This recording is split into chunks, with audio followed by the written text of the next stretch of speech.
Hi Chizzy, how's your energy? Let's talk. My energy is worried, like so worried. But you know what? Let's talk it out. You know when something keeps happening so much that you begin to ask yourself, am I okay? Or is the world upside down? See, I've been thinking, and the more I think, the more confused I become. Like, why is it that the people who are meant to care, like those who have the job, who have the training, they have the uniform, they have the calling, they have the platform, like these people have been positioned and ordained to care, but they are the ones who don't care. Is it just me, or have we all noticed this? Nurses, reverend sisters, politicians, police officers, HR departments, our boarding school seniors, even your so called NGO humanitarians, people who are supposed to be caregivers or guardian of society, they have somehow become the architect of our disappointment. People who are positioned to give care, they've stopped giving care, or they never even cared.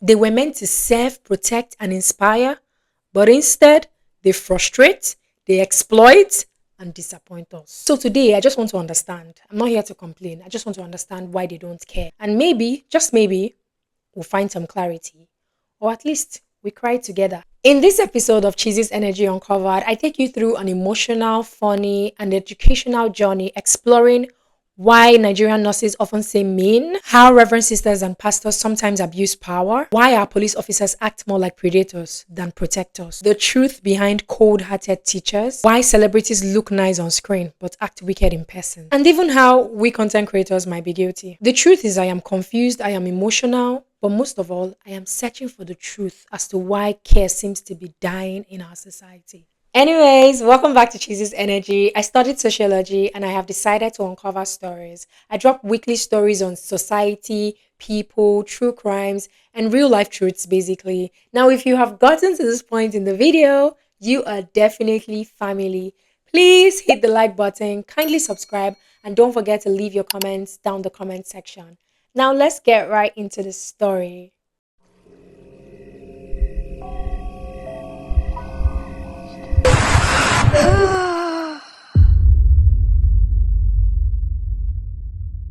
Let's start with the health workers, the take two Panadol and stop disturbing me squad.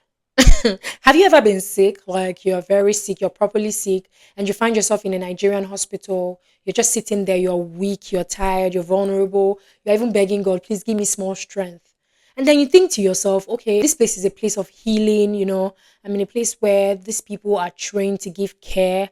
These people, they studied medicine to help, right? But many times what you meet is indifference dressed in scrubs, especially the nurses. See, nurses annoy me. I'm not even capping. Like, am I the only one that nurses annoy to the brim? The same people that are supposed to hold your hands when you're scared of injection, or when you're not, you're scared of how you're feeling, because there's a way you'll be feeling like as if you are going, like there's a way you'll be feeling so down, like, or the pain is so severe and you are really scared. These same people that should hold your hand and guide you and tell you it's gonna be fine, they'd literally be like, is it not just malaria?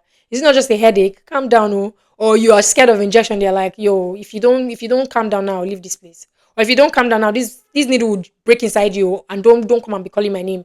Or they will not be talking to you in the most unpleasant way. These people will be speaking to you, like calling you dramatic or making you feel like you are doing too much. Meanwhile, this is how you feel. Like, have you ever met a mean nurse? Because they do too much. They be doing too much. Like, not like as if they would smile, or not like as if they would even greet you. Nothing like that. She literally looks at you like you're disturbing her peace, or you are the reason her boyfriend broke up with her.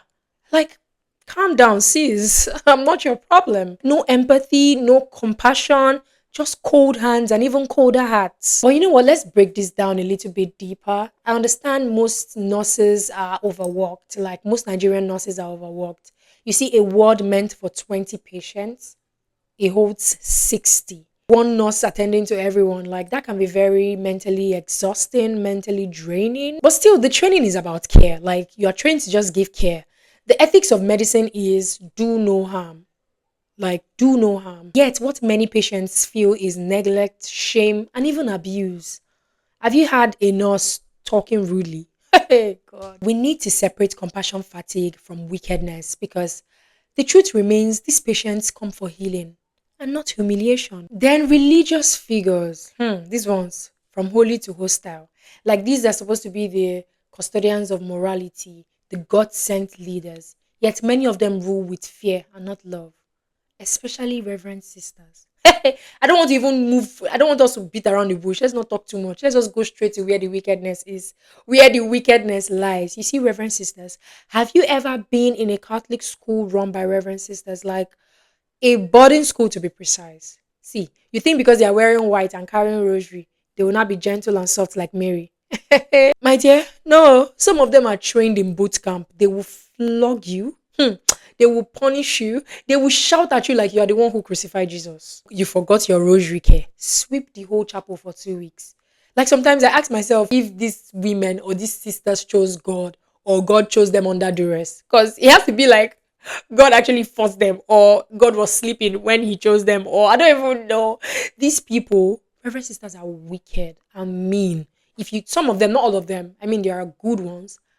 But if you jam the mean ones, I went to boarding school, Catholic boarding school to be precise. Just pray not to jam a mean one. Some of them are nice, but the mean one is mean as hell.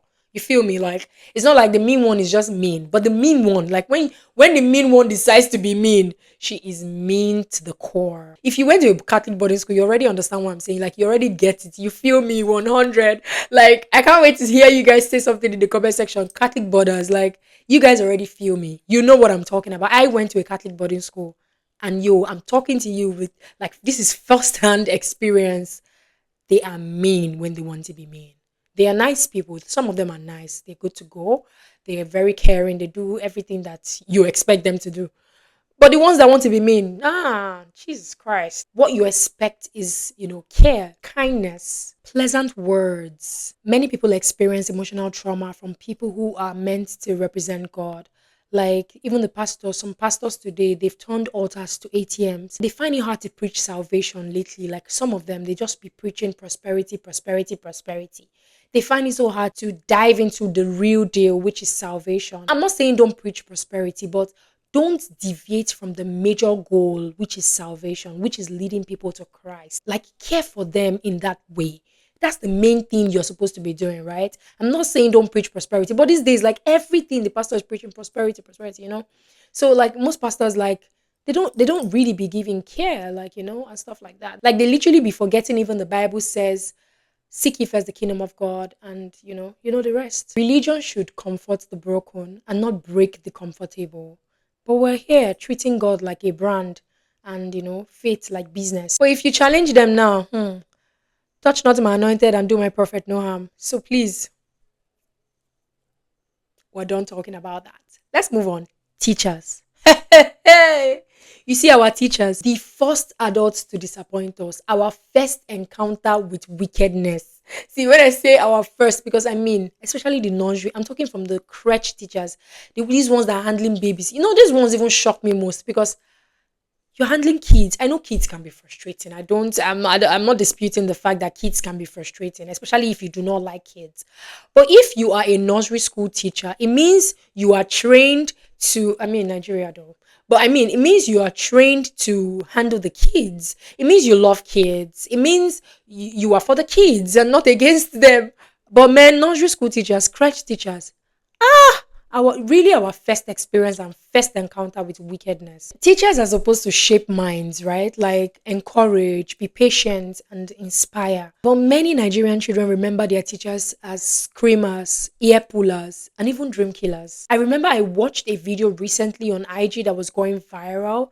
So let me just give you the story. Let me give you the gist. She's a head teacher. She put a ban on the toilets, like kids shouldn't use the toilets because cleaners are complaining and they're always being sacked because they always complain that it's always too messed up for them to clean.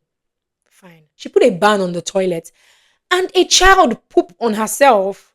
Now, the mom came to school to complain that my child has never pooped on herself. She's 4 years old. She has never pooped on herself in school, even at home. So this woman was complaining. And if you needed to see, I'm going to put the video. If you were in America or any other developed country and you beat your child for messing themselves up, then that means you should be arrested. You should be arrested.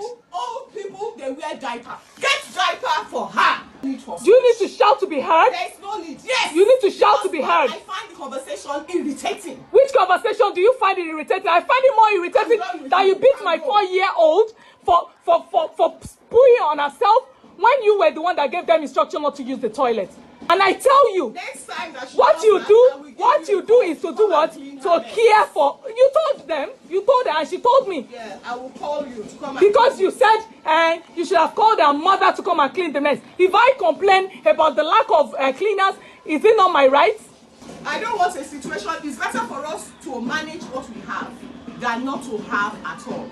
That does not mean you tell 4-year-old preschooler that they should not poo in the school. Because there is no way she has ever pooed on her body in school. She has never done that. Get her to poo before coming to school. She poos before coming to school. You are not the one that will teach me how to potty train my child. You have given her something to eat. So is that why normal? You love your child, your words. You love everybody that is here. You love and nurture them and care for them. And even if you are going to educate them with love. Let them eat heavy meals at home. What are you telling me? You are a narcissist. You control everybody. You are everyone is afraid of you. Think I'll be afraid of you? I pay for the service you render, madam. And you don't have the right to shout at me or talk to me anyhow. You don't even have the sense to apologize. Nonsense. The head teacher or whatever she was, after she put a ban on the toilet, the little child was pressed and she pooped on herself. What do you expect? God. You put a ban on the toilet the children are supposed to use to defecate, and you expect them to do what when they are pressed?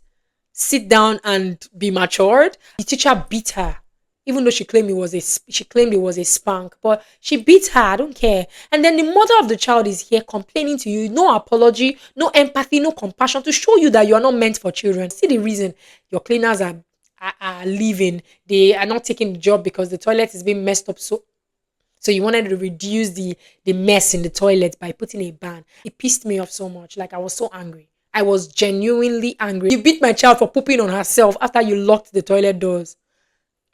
We will enter the same trousers. Like some of these teachers, the way they even talk to these children, the way they talk to these students, someone will be like, hey, you, Bola, is this your writing? With this your writing, you can't amount to anything.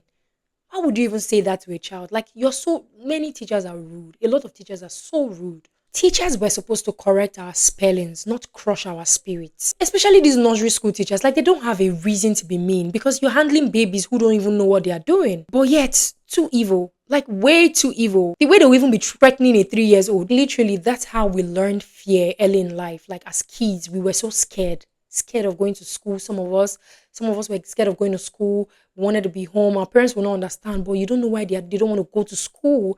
They are facing wickedness and evil, witchcraft in that their school. You think your child is in daycare. Meanwhile, he or she is in wicked care. Like, it's just crazy. That's how some of them learn to be so scared. Like, fear entered them so early in life. These teachers were supposed to teach ABC. Instead, they taught PTSD. Sometimes I now think about it, you see that they are not being paid properly. Even if they are being paid properly, some of these people don't have compassion naturally. Like, they are not for kids. They are not for human beings entirely, not to talk of being for kids. They are not passionate. They're just enduring their jobs. You don't want to come and put it on my own kids. God, I beg. Another thing is the teaching system in Nigeria does not emphasize emotional intelligence.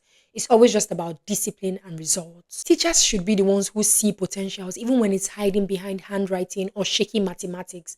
Like, the child's writing is not fine, or he doesn't really understand mathematics, but you should be able to see the potential. Like, teachers are the ones who should see the potentials in kids. But instead, some of them just pour their frustration onto children. This bothers me a lot of why these people who are supposed to care don't care.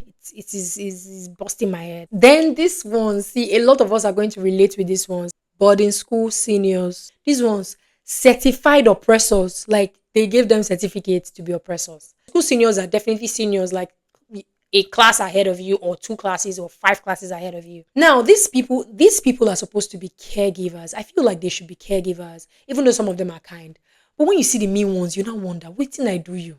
Let me give you an example. You just entered this school in your JSS 1, that's Junior Secondary School 1. You come into school and you're very new, fresher, you're a newbie, you don't even know how to navigate yourself or navigate your way around school yet. Like you've not even dropped your box. A senior can literally call you and he's like, "What's your name?" He will first insult that name of yours. Maybe you say Chukudi. He will say your head like Chukudi or something. And then he will go further to now ask you why you have the guts to be in school. Like he would even ask you, you have the guts to breathe. Like, why are you breathing?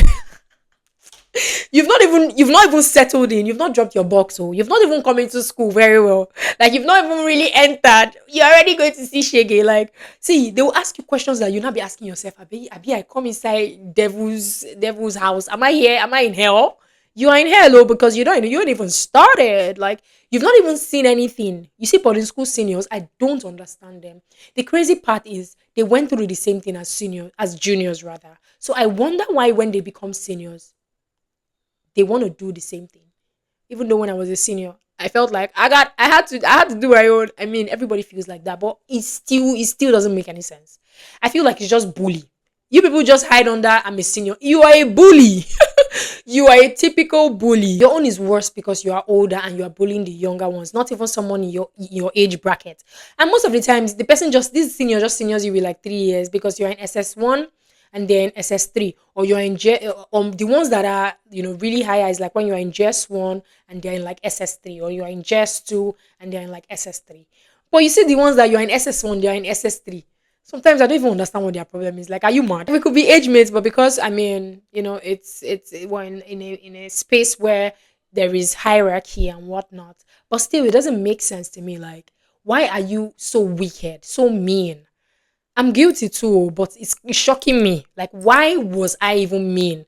I remember flogging a junior to stupor. Like, even though this junior was really very disrespectful, because I don't be the type to literally just go attack people. Like, this junior was so disrespectful. Like, so I'm not feeling too guilty because she was really disrespectful. And my school was an all girls school, Catholic school, like I said earlier. So like I remember punishing a student, flogging her to stupor, but still like mine was for a reason. Some people don't have reasons to do anything to you. You just come in JS1. After asking you all those silly questions, they now go ahead to assign you to some kind of duties they want you to always do for them. Probably like do their laundry, sweep their lawn, and different things, just assign you. And then you stay for 2 days. Senior is already asking you, where's his food flask? Take my bucket, fetch 5 buckets of water, food. Like you're not even going to rest. Sometimes I didn't go into boarding school in JSS1. I went in my SS1. But still, I wonder how JSS students survive. Like, especially those JSS1 students. They used to be so short. Like, we were like so short. They used to be so short that you should naturally just pity them. Like, they are so small. They used to be we call them smallies. Yet you see a senior manhandling and mishandling and destroying these children. Like, why are you stressing a child like that? You see them, they'll be carrying the buckets coming. After prep, they'll still go and fetch another one. Go and do this, go and do that, go and do this, go and do that. Or is it the one that they will send you on a journey of no return? Take this storybook, go and look for this particular senior that he never existed in that school. You will go just to punish you. You will go tour round. As you are entering SS1 to ask, hello seniors, please, I'm looking for senior Arababare. They will start laughing at you because they already understand that you were sent on a journey of no return. Like, why are you people stressing a child? Why? It wasn't necessary. Most of the time, it wasn't necessary to be mean, but they just decided to be so mean. It's crazier when this person is not even older than you. Like, you guys are age mates. Some of these people that probably repeated class and they are in a lesser class and the other person is in a senior class. But the seniors just feel like they have the authority of Lucifer over your life just because of that class, just because we're in a school environment. Like they know if we step out, like we're age mates, like what is wrong with you? But when we enter that school like this, you respect yourself. I'm your senior, you're my junior, because that's just the school life. That's just school life. That's just boarding school life. They suffer the same thing, but they will do it to you. Isn't that generational wickedness? Then this next one, it's actually getting more interesting as we go further. You see police officers. I'm sure this one we already know. We're already tired. A lot of us are already tired. Like we're already even getting used to it. I mean, Nigerians, that's what we're good at. We start to get used to whatever thing that is happening too much, and we take it as a culture, a part of our lives. You see, police officers, I'm tired. I'm tired, Papa, I'm tired. In Papa's voice, Papa, I'm tired. These ones to serve and to collect. That's their motto, to serve and to collect. Some police officers, because I mean, there are some of them who really are responsible, they are disciplined, they know what they're there for. But most of them, to really collect indeed. In many parts of the world, once you see police officers, you feel safe. Like you feel okay, I got this. You just feel safe, provided you're not doing anything wrong at the time. You just get to feel safe. In Nigeria, once you see them, you start, first of all, as you sight them from afar, you start arranging bribe money, or you start, praying Psalm 91, because they will stress you. Do something for your boys.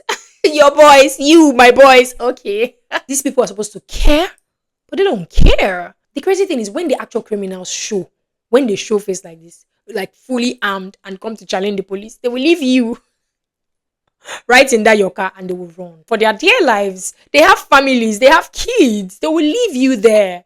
These people were trained. They're supposedly trained to help, to fight, to protect at all cost. I'm sure they swore oaths.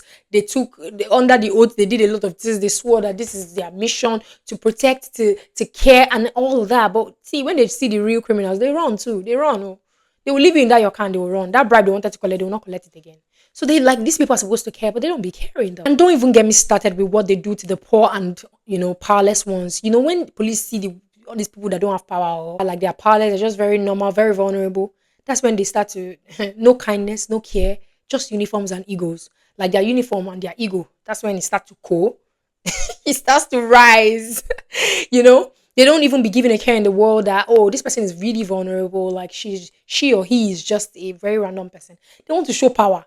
That 10K they say you should give them, they know you don't have it, but they will stress your life. These people were trained, armed, paid with taxpayer money to protect, but they do the opposite. And this thing happens because the police welfare is abysmal. Like they pay for their uniforms, they fuel their vehicles, and still get paid peanuts. When corruption is institutional, bribery becomes survival. Now, this is where it becomes even more interesting, but please, have you subscribed? Go subscribe, please, and hit the like button. Now, let's continue. Politicians. These ones say, God. The campaign time caregivers. These ones, campaign time caregivers, literally. And one promise and pepper soup. Like these ones are the real heartbreakers, ain't gonna lie. Like these people are the real heartbreakers. They will break your heart. If your boyfriend has not broken your heart before, come to Nigeria and meet the politicians here. They will break your heart. After breaking your heart, they will match it, sit on it and throw it inside the dustbin. They care when it's time to vote. They only show love when the cameras are watching. They be on the streets. They be hugging the kids, wearing local fabrics, pretending to really love them, carrying children, taking pictures with the babies. At some point, they will even cry on stage. Eat roasted corn by the roadside. They will promise you heaven and earth, promise you 24 hours light. They will swear on their ancestors. I will build roads. I will ban pothole. I will empower the youth. Then boom, election is over. And so is the performance. In making the election ends, the performance ends, because that was just a stage play. That was like a drama. They were just entertaining you. I mean, in Nigeria now, we're getting used to it. Like it's becoming a norm. I mean, that's the typical Nigerian. It's becoming a norm. It's becoming what we do here. Culture. Once they win, poof, they vanish even faster than your money after salary. You see how they say they pay you salary and the way the money just vanishes, like it will just finish even before the month end. That is the politicians in Nigeria for you. And these people are supposed to care. They are positioned to care. These people are the people we put, lead us. Like, take control, take charge. We put you there to care for us. They be the ones not caring. This thing is not baffling you guys. Like, are you guys not shocked? Don't you wonder? Are you experiencing people like this every day in your life, somewhere? You look up to them like people that should care, but they don't care. Let me just add one.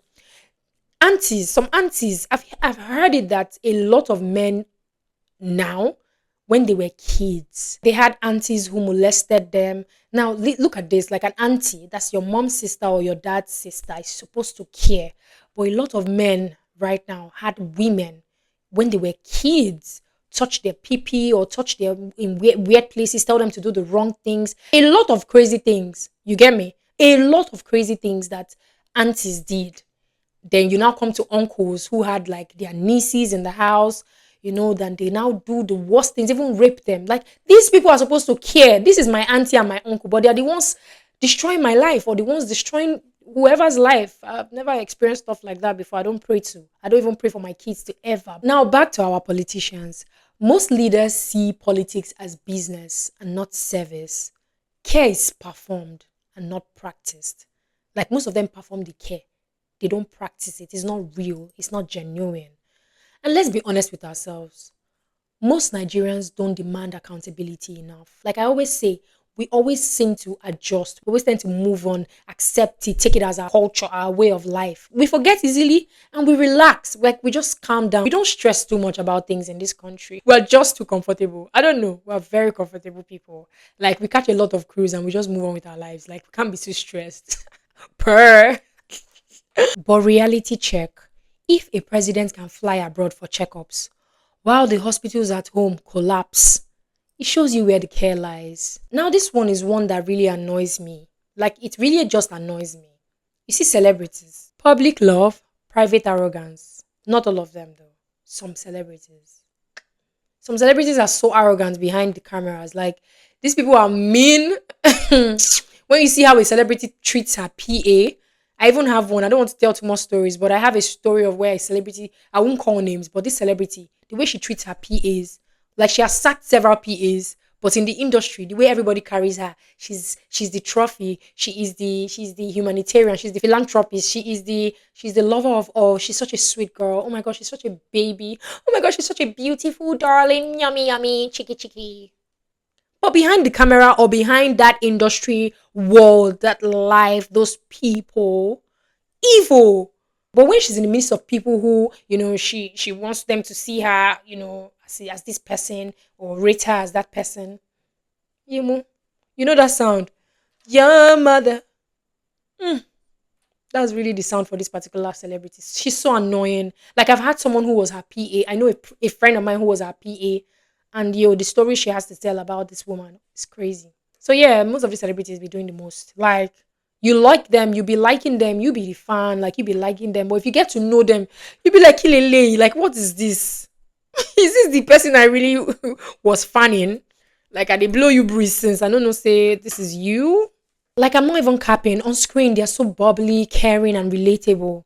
In real life, arrogant, rude, and very dismissive. Some celebrities brand themselves as for the people. But that's just for the camera. Once that camera is off or once the light goes off, light camera action goes down. The same people that my people, they don't give a damn about you. You know, one thing is, these celebrities are human beings. They also go through a lot.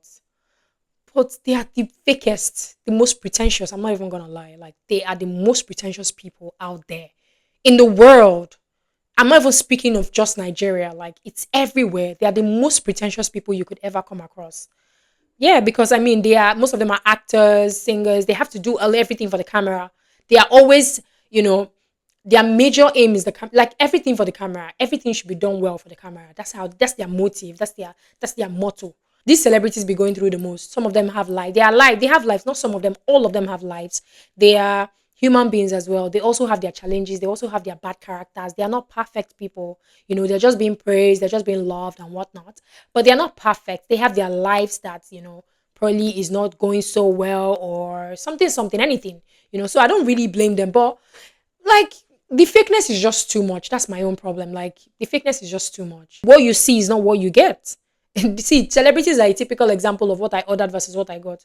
You get to order them first, then get to know them. What? Just one advice though. If your kindness expires after the camera stops rolling, it was never real in the first place.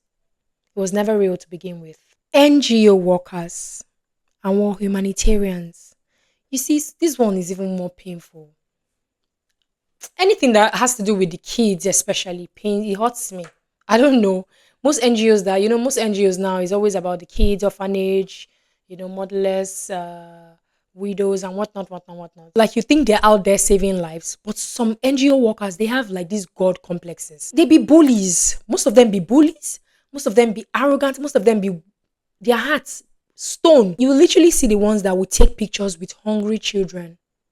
And at the end of the day, don't give them the food. They will write long grant proposal for empowering women.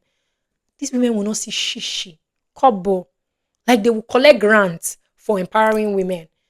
They will not see this one pisses me off though. Like it don't be anything different from the politicians. Like most of them, like you all are just politicians. You all are just wicked people that don't be doing what you should be doing.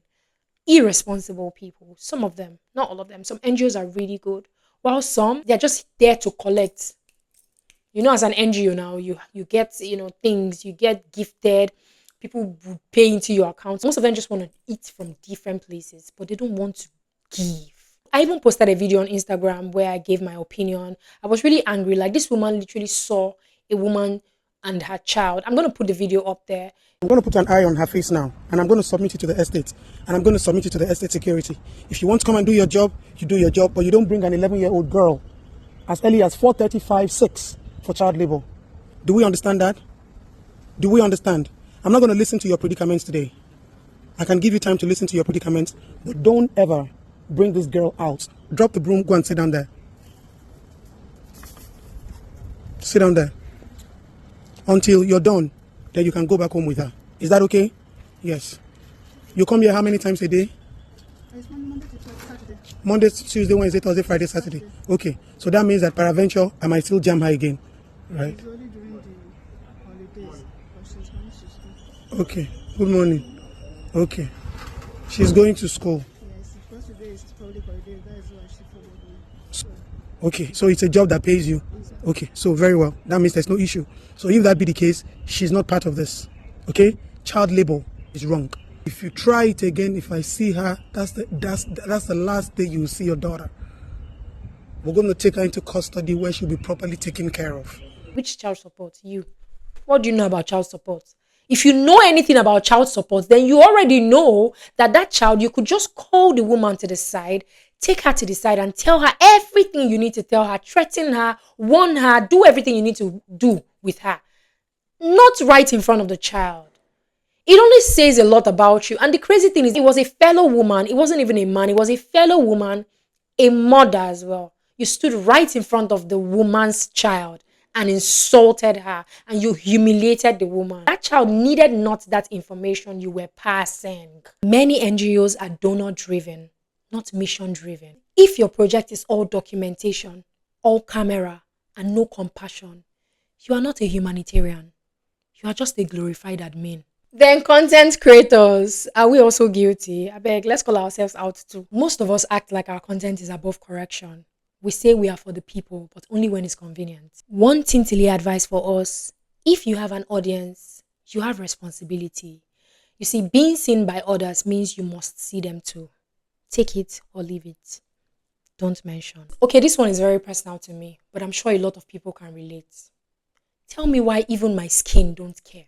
Any explanation? Skin care does not care. Tell me why you use products from now to tomorrow and your hormones will not let you rest. There are a lot of us going through this. Like our skins still don't care. No matter how much products, no matter how much intake, everything does not just care. Like skincare don't be caring. You see what I'm saying? Like these things we attach the title or the name care to, they don't care. Everything that is supposed to care does not care. Should we just remove the word care? Like detach it from these things so that they can actually care? Is it when we detach care from their description that they begin to care? Word. Let's look into that. Let's remove care from all these things that should care. Maybe they will care. Lastly, there's a story my mom told me about a guy who had an accident. And just right there at the scene of the accident, he was battling for his life. People gathered around, and then there was one of the men there that he gave his phone to quickly please dial his mom. Don't be too shocked to hear this. Because I'm sure you will not be shocked, especially the Nigerians here. You won't be shocked. It happens every time. This guy literally took the phone, acted like he was about to type, and he ran with the phone. This is an accident scene, a scene where there is injury, there is blood. This guy is fighting for his life. I think he had broken his legs. Like he couldn't walk, he couldn't stand, he couldn't even talk. This guy ran with the phone. I understand that people, they are just naturally wicked people. It's not like as if they should care and they don't care. They're just wicked people. This is a point where everybody should care. And there's one he-goat that just comes and steals and runs. Now I ask myself this question. who then shall we turn to? Who then shall we trust? Care has become an endangered species. But maybe that's the point of this video, not to just point fingers, but to also ask ourselves, am I in the position where I should care for someone? And am I doing it right? Because society will only heal when we stop passing trauma downwards. When care stops being a costume and starts being a core value. Until then, be kind to strangers. Tip that waitress that was good to you, that was diligent. Apologize to that person you shouted at for no reason. Listen without judging. Let me know in the comment section who disappointed you the most. Like that one person that disappointed you the most in this life. Is it a teacher, a nurse, a celebrity, a politician, a senior, a police officer? Like, who is that one person that has really disappointed you the most? And also, who is that person that has surprised you with their kindness? Because we might be losing care, but we've not lost all hope. Do well to leave your comments down in the comment section. And please do not forget to like, share, and subscribe. Catch me here again next Sunday. Bye.